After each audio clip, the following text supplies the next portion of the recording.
আসসালামু আলাইকুম সম্মানিত ভিউয়ার্স, আশা করি আপনারা সবাই ভালো আছেন। আমার ছাদ বাগানের এই চন্দ্রপ্রভা ফুলের শুভেচ্ছা জানিয়ে আজকের ভিডিও শুরু করছি। সাথে থাকুন। আজকে কী কী আছে আপনারা নিশ্চয়ই বুঝে গেছেন। আজকে আমার ছাদ বাগানের মরিচ তুলব বেশ কয়েকটা, আর হচ্ছে কিছু বিশাল বড় একটা আগ হয়ে গেছে, সে আগটা তুলে নিতে হবে। এতটাই বড় যে আসলে ছাদ বাগান থেকে এত মজার এত সুন্দর আখ তোলা যায় কত সহজেই, সেটা আপনারা দেখলে আপনারাও আশা করি ছাদে আখ রোপণ করতে চাইবেন। আসুন তাহলে দেখি কীভাবে আমি আমার ছাদ বাগান থেকে মরিচ সংগ্রহ করছি। দেখেন, এই যে বোম্বে মরিচ বা নাগা মরিচ বা কামরাঙ্গা মরিচ, আমরা যে যেটাই বলি, এই মরিচগুলো কিন্তু দারুণ সুন্দর একটা ফ্লেভার থাকে, যে ফ্লেভারের কারণে আসলে আমরা মরিচ খেতে পছন্দ করি। এবং প্রচণ্ড ঝাল, এতটাই ঝাল যে এই ঝালই আসলে একটা মরিচ সম্পূর্ণ খাওয়া যায় না। বন্ধুরা দেখতে পাচ্ছেন আমার ছাদ বাগানের আখ গাছগুলো। দেখেন আমি আখ গাছটা, এটা হচ্ছে লাল ফিলিপানি আখ, যে আখটা আসলে খুব বেশি মিষ্টি আমাদের দেশীয় আখের চাইতে, এবং অনেকটাই নরম, খুব মানে সহজেই দাঁত দিয়ে ছিঁড়ে এগুলোকে ছিলে খাওয়া যায়। আমাদের দেশি আখগুলো অনেকটাই শক্ত হয়, যেগুলো দাঁত দিয়ে ছিলে খেতে অনেক কষ্ট হয়, কিন্তু এই আখগুলো খুব সহজেই কিন্তু খাওয়া যায়। এবং আখ চাষ করা কতটা সহজ সে সম্পর্কেও কিন্তু কিছুটা ধারণা আমার চ্যানেলে আছে। তারপরেও যারা নতুন আছেন তাদের জন্য আজকে কিছুটা বলবো। আখ চাষ করার জন্য খুব বেশি মানে যত্নের প্রয়োজন হয় না, খাবারেরও প্রয়োজন হয় না, তবে এটাতে নিয়মিত পানিটা থাকতে হয়। পানি যেখানে কম পড়বে সেখানে আখগুলো কিন্তু চিকন চিকন এবং রুক্ষ সূক্ষ্ম হবে, সেখানে আখের ভিতরে রস হবে না, এবং আখগুলো এরকম মোটাসোটাও হবে না।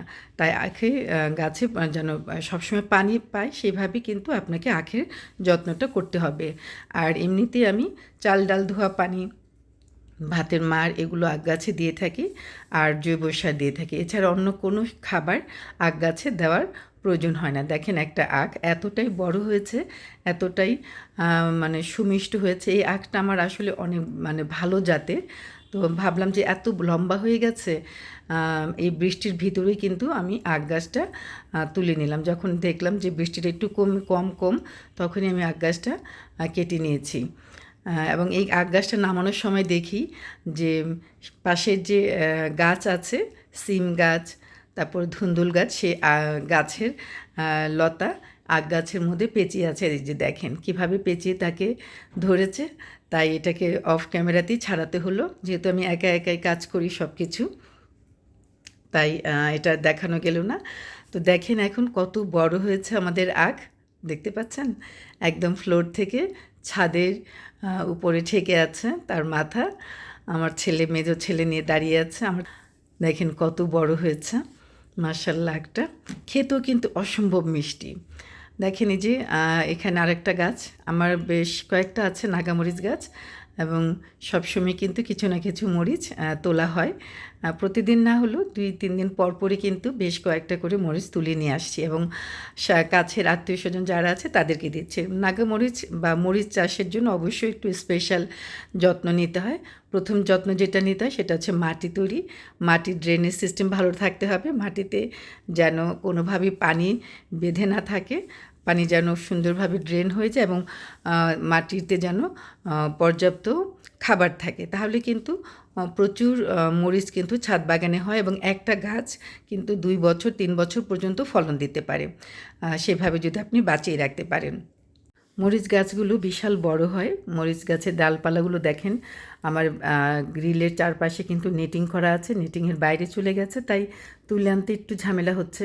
মরিচগুলো ধরা যাচ্ছে না, আনা যাচ্ছে না।